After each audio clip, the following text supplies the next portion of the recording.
Hi everyone, welcome back. In this lecture, we are going to understand AI agent architecture for beginners. An AI agent is a software system that understands a goal, plans what to do, uses tools when needed, takes actions, checks results, and returns the final outcome. This is the main idea of an AI agent. It is not just a chatbot that gives an answer. It is a system that can work step by step to complete a task. For example, a chatbot can tell you how to book a ticket. But an AI agent can understand your ticket booking request, check available options, ask for confirmation, use a booking tool, and return the final ticket. So the key difference is simple. A chatbot mainly answers. An AI agent can plan and act. Now let's understand the architecture step by step. The first part is user request. Everything starts when the user gives a goal or task. The user may ask the agent to search information, schedule a meeting, send an email, book a ticket, analyze data, create content, or complete a workflow. The user does not need to explain every internal step. The user gives the goal, and the AI agent starts processing it. The second part is input understanding. In this step, the AI agent understands the user's intent, context, and constraints. Intent means what the user wants to do. Context means the background information related to the request. Constraints mean limits or conditions. For example, if the user says, book 2 movie tickets for Friday evening under 500 rupees, the intent is ticket booking. The context is movie tickets for Friday evening. The constraints are 2 tickets and budget under 500 rupees. This step is very important because if the agent does not understand the request correctly, the remaining steps may also go wrong. The third part is reasoning and planning. In this step, the AI agent breaks the task into smaller steps and decides what to do next. This is where the agent starts thinking in an organized way. It does not directly jump to action. It creates a plan first. For example, if the task is ticket booking, the plan can be like this. First, understand the date, time, budget, and number of tickets. Next, search available shows. Next, check seat availability. Next, compare options. Next, ask the user for confirmation. Next, book the ticket using a payment system. Finally, send the confirmation and e-ticket. This planning ability makes the agent useful for real-world tasks. The fourth part is memory and context. Memory helps the AI agent remember conversation history, preferences, and saved context. For example, if the user has already mentioned their city, preferred language, preferred time, or preferred theater, the agent can use that information later. Context helps the agent respond more accurately. Without context, the agent may treat every request as a new isolated request. With context, the agent can give more personalized and useful results. The fifth part is tool layer. This is one of the most important parts of AI agent architecture. The tool layer allows the AI agent to call APIs, search systems, databases, apps, or other systems. Without tools, the agent can only generate text.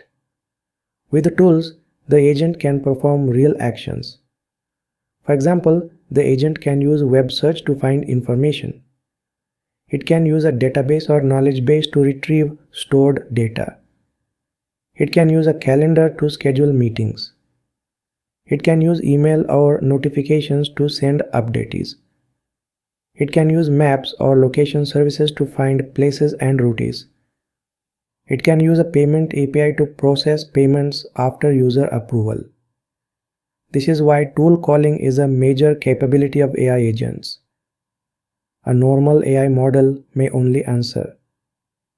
But an AI agent can connect to tools and complete tasks.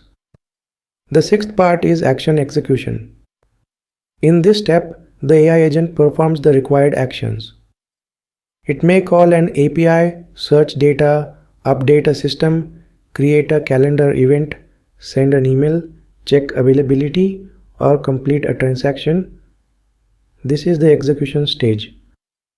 The agent has already understood the request.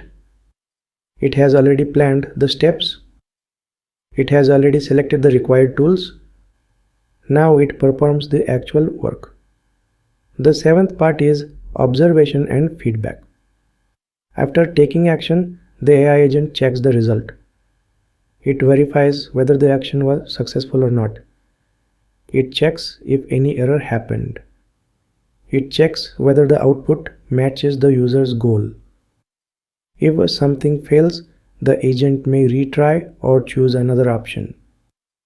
For example, if a selected ticket is not available, the agent can search another option. If payment fails, the agent can inform the user and ask what to do next. If the result is incomplete, the agent can continue working until it gets a better result. This feedback step helps the agent become more reliable. The eighth part is final response. In this step, the AI agent returns the answer, update or completed task to the user.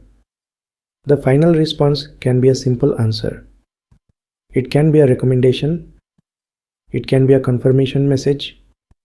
It can be an email draft. It can be a completed booking.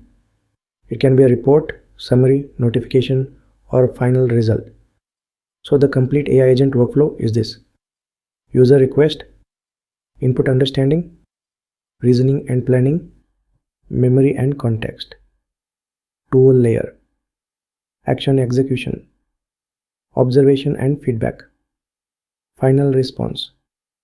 Now let's understand the AI agent core. The AI agent core is the main brain of the agent. It contains the LLM or brain, reasoning, decision making, and controller. The LLM or brain helps the agent understand language and generate intelligent responses. Reasoning helps the agent think through the task and plan next steps. Decision making helps the agent choose what to do next. The controller manages the flow between understanding, planning, tool usage, action, and feedback. So, the AI agent core controls the complete process. It decides when to use memory. It decides when to call a tool. It decides when to take action. It decides when to ask the user for approval. And it decides when to return the final response. Now let's quickly understand the common tools an AI agent can use. First, web search. The agent can use web search to find current or public information. Second, database or knowledge base. The agent can use this to retrieve stored information from company documents, internal data, or application data. Third, calendar. The agent can use a calendar to schedule meetings, check availability, or create events. Fourth, email and notifications. The agent can use email or notification tools to send updates or messages. Fifth, maps and location. The agent can use maps to find routes, nearby places, travel time, or location-based information. Sixth, payment API. The agent can use payment APIs when a task requires payment, but this should always be done carefully with user approval. Now let's talk about the safety layer. Safety is very important because an AI agent can take actions. The safety layer includes guardrails, user approval for sensitive actions, and error handling. Guardrails help the agent follow rules and avoid unsafe actions. For example, the agent should not share private data, perform harmful actions, or ignore important restrictions. User approval is required for sensitive actions. For example, before making a payment, sending an important email, booking a ticket, or changing important data, the agent should ask the user for confirmation. Error handling helps the agent handle failures properly. If a tool fails, if data is missing, if payment fails, or if the result is not available, the agent should respond safely and clearly. It should not pretend that the task is completed when it is not completed. Now let's understand the key idea. An AI agent does more than answer. It plans, uses tools, acts, checks results, and completes tasks. This is the most important point to remember. An AI agent combines intelligence with action. The intelligence comes from the AI model and reasoning. The action comes from tools, APIs, apps, and external systems. The reliability comes from observation, feedback, and safety.